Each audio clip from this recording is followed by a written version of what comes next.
Сержан шақырамыз ба? Жақсы, ендеше Сержан келіңіз.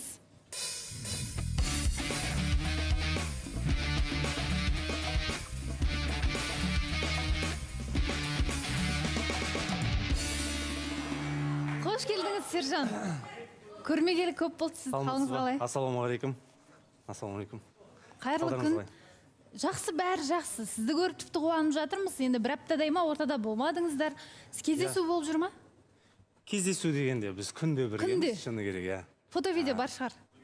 Иә, фото-видео бар, бірақ андай бір вау емес. Бірақ әйтеуір бір кезде есімізге түсіп кетеді, сол кезде ғана түсіреміз. Неге бір вау етіп жасап Вау етіп бұйырса жақында келесі шыққанымызға ал қарай күтеміз онда. Міндетті түрде қазір осы күнге дейінгі кездесулеріңізді көріп алайық.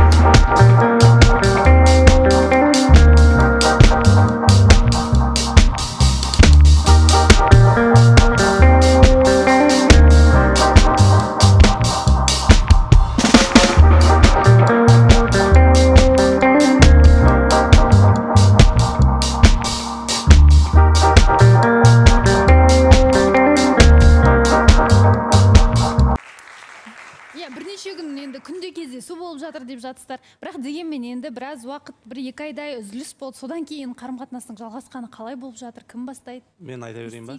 Енді қалай айтсам, біз алдында біздің арақатынас тоқтамай тұрған кезде, мен өзіме айтып жүретінмін, менде өзгеріс бар, мен өзгердім, мен басқаша болдым деп ше. Бірақ осы жолғы өзгерісім мүлдем басқаша болып кетті да енді. Қай жағынан? Жақсы жағынан деп ойлаймын енді. Өйткені мен көбінесе жақсы жағынан деп ойлаймын мен. Ақерке бір айтарсың деп қарап отырған. Ақерке маған бір нәрсе айтса, мен всегда оспаривать ететін ол нәрсені. Жоқ, олай емес, ол былай деп ше. Қазір бүйтіп айтып қалса, кішкене прислушиваться етемін. Мүмкін бір ашуланып кететін кездерім бар енді, болады. Оны жасырмаймын енді. Бірақ көбінесе қазір ақылдасатын андай моменттер бар бізде көп. Немесе қоя саласыз? Өте ақылды екен, оказывается, прислушиваться. Ақерке сізге байқалып жатыр ма ол өзгерістер? Естідіңіздер ма жаңа не айтқанын? Естіп тұрмыз, сізбен ақылдасам деп жатыр. Тыңдасаң өте ақылды қыз екен дейді да. Тыңдамай жүрген ғой бұл уақытқа дейін бұл кісі. Тыңдап жүр ғой, костюмді киіп. Иә, Балауса ханым, негізі өзгерістер расымен де өте көп.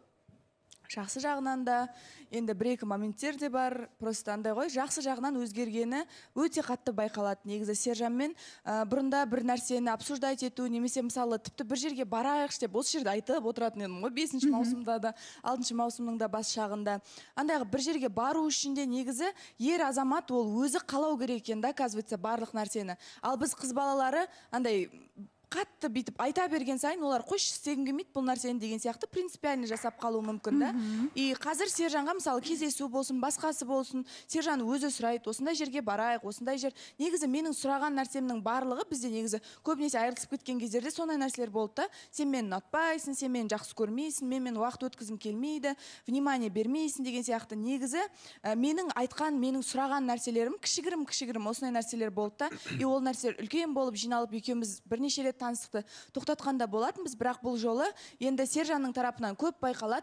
Негізі сағат неше болса да, қандай нәрсе болса да, мен аузымнан бір сөз айтам ба, бір сөз шығады ма, сол жерге апаруға тырысады, сол нәрсені алып беруге тырысады. Енді тфай-тфай деп айтайыншы, енді көз тимесін. Жағынан болсын. Иә, жақсы жағына қарай өзгерген. Бірақ одан бөлек енді жаңа қызғаныштың әңгімесі болып жатыр ғой. Негізі мен өте қатты қызғаншақ адаммын, мен болады ғой, менікі ма, менікі болды. Ешкім даже қарамау керек оған, қарасаңдар жаман болады деген сияқты қатты жақсы көрсем, мен қызғаншақ адаммын да.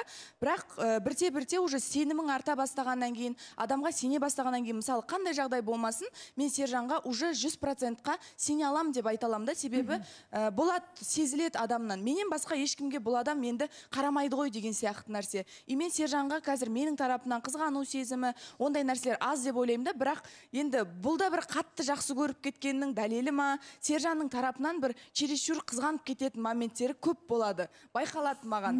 Енді ол нәрселерді бір жаман деп айта алмаймын, әрине приятно ғой, енді кез келген қызға жақсы көретін адамның қызғанып тұрғаны. Бірақ жаңағы жерде Ринат ағамызбен үміткер шығып жатты ғой, сол кезде мен айтамын да, енді қызғаныш деген осындай отношенияның осы этапында келгені дұрысырақ па деп ойлаймын жалпы.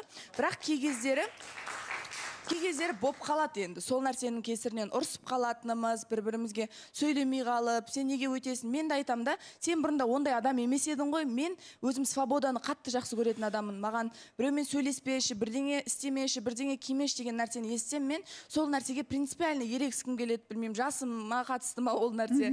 Сосын мен айтам да, сен ондай емес едің, маған ондай сержант ұнамайды, маған өзіңнің бұрынғы қалпыңа түсші деп айтам да, бірақ бұрынғы қалпына түссе тағы ұнатпай қалуы мүмкін да енді ол нәрсе. Просто өзім андай да, бір еркеліктен ба, не ұнатпай қалатынды білмейтін бір моменттерім болады да, бір нәрсеге ұрыссам ғой осы, бір нәрсеге эмоциясын шығарсам ғой деген сияқты болып қалады. Бірақ сол негізі бір өзіне де көп айтатын, бізде қазіргі бір глобальный лау бір тема дейінші, ол сол қызғанышқа байланысты кішкене кетіп қалады, иногда мерасынан асып кететін жағдайлар. Мысалы, ол біреумен сөйлесу, кездесуге байланысты ма? Осы жерде отырғанда әлде бір киіміңізге қатысты, сөзіңізге қатысты ма?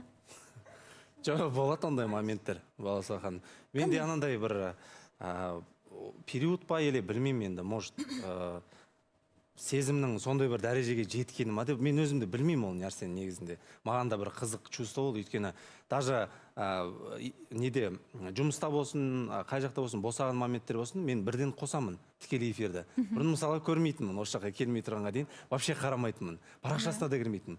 Қазір босап қалсам, сразу кіремін, сразу қараймын да, и моменттерде көріп қаламын да, бүжай екеуі бүйтіп бір бәлені айтып бүйтіп сыбырласып отырады да. Жоқ, тұратыңдар. И мен айтамын да, эфирден шыққан кейін, сен бүжаймен не туралы сөйлесесің деймін да, сөйтсем, менің досым ғой, ол менің роднойым ғой деп базет та, мен айтамын да, енді сенен мәз болып сөйлеспейтін жарсың родноймен. Орныңды ауыстыр деген сияқты айтқан жоқсыз ба? Границадан асып бара жатқанымша, мен что-то қызғанып жатқан сияқтымын ғой деп. Негізі бүжаймен сыйластығымда, сәлемімді түзу. Соны айтып жатырмын да, болады кейде перегибать етіп кететін моменттер, соны жаңа айтып жатқан шығар енді. Осы кеше ғана естіп едік, орныңды ауыстыр деген сияқты, сәл-сәл. Ондай болмайтын сияқты, иә? Сосын енді жаңа айтып отырық, қызғаныш бар. Мен ойлаймын, мына жерде кез келген еркек, егер сендердің бастарынан шынымен жақсы көру, сезім бар болған жағдай болып, сендер қыздарыңды қызғанбасаңдар, мен енді ондай ер азаматты түсінбеймін негізінде. Қызғану это нормально деп ойлаймын. Бірақ оның да бір мерасы болады. Басқа ешкімнен қызғанып жүрген жоқсыз ғой? Жоқ, басқа ешкім дегенде кім бар еді өзі депші. Айбат мысалы. Жоқ, Айбатқа жоқ ондай қызғаныш. Айбаттың өзінің қыздары көп қой, клиенткалары. Балауса ханым, мен сұрай кетсем болады ма? Енді айтып жатыр ғой, осылай қатты жақсы көрген кезде қызғаныш болады деп. Біз енді почти бір жылға жуық бір-бірімізді танитын адамдармыз ғой, жетпеген шығар әлі бір жылға. Сонда осы күнге дейін сонда мен жақсы көрмегенсің ба, неге осы күнге дейін қызғанбайсың? Осы күнге дейін қызғанбайды да? Маған ондай сұрақтарды қояды. Мен айтамын, мен қызғанып бара жатырмын, не істеймін оны, мен жасап жатқаным жоқпын, ол ішімнен шығып жатыр ол нәрсе деймін да. И тоже осындай сұрақ қояды да, бірақ мен айтамын ол кезде. Мен ол кезде білдіртпейтінмін. Мен ішімде ұстап отыратынмын. А қазір оған уже контроль жоқ. Расымен. Қалай бар, солай айтасыз. Балауса ханым, айта кетсем бола ма? Садәулет. Қалайсыздар, ассалаумағалейкум. Қалайсыздар? Мен енді қандай сержанды көріп отырмын қазір? Өзінің бір енді сәл мысы түсіп қалған деп айтсам енді бір ауырлау шығар енді. Бірақ енді Ақеркенің жоқ, ауыр емес. Ауыр емес па? Онда мысың түсіп. Мен қазір оны обосновать етіп беремін. Қазір просто енді шынайы ғашықтықтың бір сезімнің бейнесі шығар, бірақ та бір Ақеркенің ағына жығылып бара жатқан ағамды көремін да мен. Бір Ақеркенің бір айтқанынан шықпай қалған ағамды көріп бара жатқан сияқтымын. Маған более баяғы сержан ұнайтын, кәдімгідей доминировать ететін сержан бар ғой. Сол кәдімгідей всегда сержан айтады, сержан істейді, всегда ол мінезінде көрсетсе Ақерке көтереді. Ал қазір вроде қазір Ақерке андай сияқты хотелкаларын бәрін айтады ғой, енді аузына келген әперіп жатыр деген сияқты. Мен оны жаман демеймін, просто ағам кішкене қатты кіріп бара жатқан жоқ па екен деген сияқты, сол бір ғашықтықтың өзінің мерасы болады да. Егер содан асып кетсе, қыз да бір құтырып кете ма деген ой. Одан кейін енді қалай айтсам болады, Ақеркеден де өзгеріс байқаймын да, Балауса ханым. Қалай десеңіздер, енді бәріміз Ақеркені сыйлаймыз, жақсы көреміз, бірақ та андай кішкене білмеймін, енді ағамызға сене ма, андай кішкене қалай болса пікірді жекеңе өте береді, бетіңе айта береді, баса береді. Сөйтсем енді ағам да жығылып қалғаннан кейін енді ешкімді упор көрмей жатыр. Жоқ, Садәулет, сен ағаң азақ уақыт болды ғой? Бұрыннан сондай ма? Енді бізде мынандай бар да, Балауса ханым, мен ол ойлаймын, үлкен қателік деп ойлаймын.